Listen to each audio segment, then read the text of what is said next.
Today gagawa tayo ng giniling menudo. Magpapainit lang tayo ng mantika. Ang unang step na gagawin natin is iba-brown natin, ipapan-fry natin ang ating mga potatoes para hindi sila fall apart mamaya. At isusunod na rin natin ang ating carrots.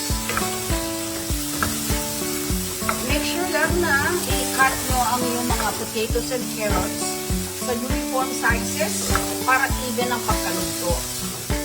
Maliliit na cubes, dinice ko lang ito para rin mabilis maluto. Lulutuin lang natin until mag-lightly brown at pag almost tender na.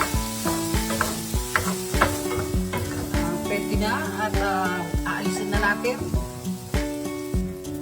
Papainit ulit tayo ng konting mantika at i-add na natin ang ating sibuyas, ang ating bawang. Pag aromatic na ang ating mga onions and garlic at nag-soften na, we will add ground pork. I-break apart lang natin and we'll continue to cook until mag-lightly brown. Napakadali na lutuin ng giniling. If you're looking for a budget-friendly, easy recipe na siguradong magugustuhan ng family, pork giniling should be part of your weekly meal rotation. Roughly around 1.5 pounds itong ating ginamit na pork, kalahating kilo ng ground pork, at ang pampadami would be the vegetables of potato, bell peppers, carrots, green peas. Yun ang magpaparami to comfortably feed a crowd. As you can see, ang mga brown beets sumama na, ang mga nanikit kanina, yan na flavor. Mag-iba na ang kulay, so we'll add our calamansi juice. Mga 2 tablespoons yun. Lalagyan rin natin siya ng soy sauce. Mga 2 to 3 tablespoons of soy sauce. Pabayaan lang natin na i-absorb ng ating ground pork. Ayan. Susunod ay lalagyan natin siya ng tomato paste. Around 2 tablespoons. Haluan lang para i-absorb ng pork. Pag in-absorb na ng meat ang mga flavoring at seasonings, lalagyan na natin ng tubig. I would start with 1 cup.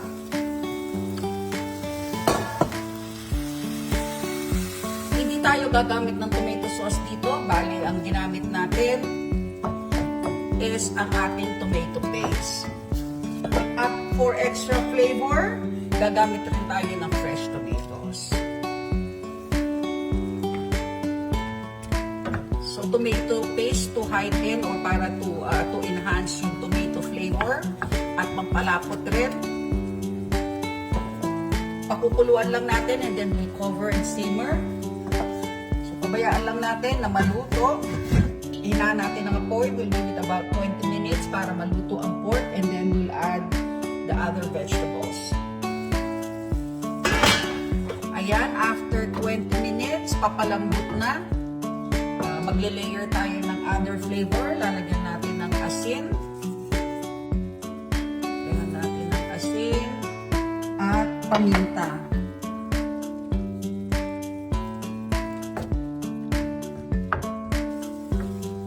Kung ito na ang ground pork at medyo mas saucy pa siya than you like, pwede mong alisin ang takip at pabayaan mo na kumulo without cover para mag-evaporate ang liquid. Pero tamang-tama na to para sa akin. Lalagay na natin ang ating potatoes, ang pinang-fry natin potatoes. Lagay na rin natin ang ating frozen green peas, sweet peas na ating pino out ng konti, raisins, and of course, bell peppers. Napakakulay na at napakasarap tignan. If you're serving the kids, at pampadami rin, pwede mong lagyan ng sliced hot dogs or quail eggs. So, tatakpan lang natin uli ito para maluto ang mga vegetables at saka mag-reduce pa ng konti ang ating sauce.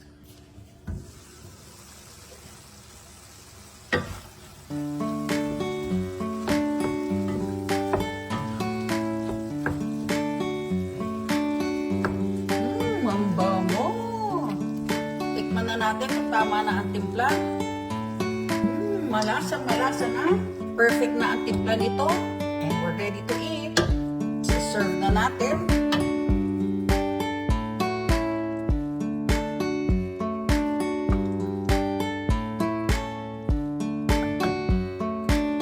Tamang-tama ang pagkasosi. Luto na ang ating